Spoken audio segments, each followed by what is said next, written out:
This is a map showing all the additions in Fairbury to the original 26 blocks when the town was laid out. Up in the north middle is the north addition. It's kind of hard to read here. The upper right is the J.P. McDowell edition of 1863. Bottom right, Atkins edition, 1855. In the south part we have J.J. Taylor, the Wade and Merritt edition of 1893. The Marsh edition over on the bottom left, 1868. Another Marsh edition, 1859. Livingston Square, which is where the new fire and ambulance station is being built at, over there. And this map is titled Real Estate Developments up to 1900. The creation of Fairbury is an interesting story. There was a new railroad coming through this area back in 1857. Mr. Patton owned a farm where the railroad was going to come through, so he got a hold of Mr. Chanute, who was in charge of building the railroad.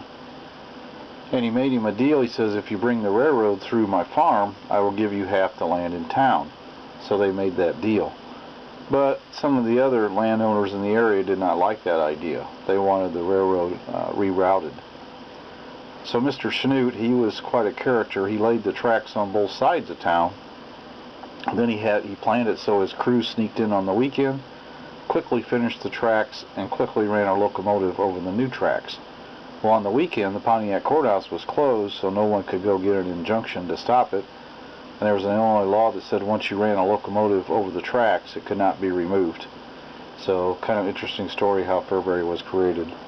Here's a picture of the first locomotive on the TPW Railroad. These were steam locomotives, probably not near as big as today's locomotives, and probably lighter weight as well. I found a picture of what a typical TPW bridge construction looked like back in the early days. This is not the bridge that collapsed or burnt down for the Chatsworth train wreck. It's another typical bridge. But what you notice here is that they used wood posts to support the railroad track. They did not use steel or concrete. And those wood posts will come in later when we talk about the Chatsworth train wreck. TPW Railroad was like a lot of railroads. It had a lot of extra capacity. The locomotives and the cars were sitting around doing nothing most of the time. So to try to make some more money, they would come up with tourist trips. And you can see one of the early ads for the TPW Railroad here. This ad includes from Peoria to Chicago, and it's also got Peoria to Lafayette as well. And later on when we talk about the Chatsworth train wreck, it was actually a tourist train set up to go to Niagara Falls.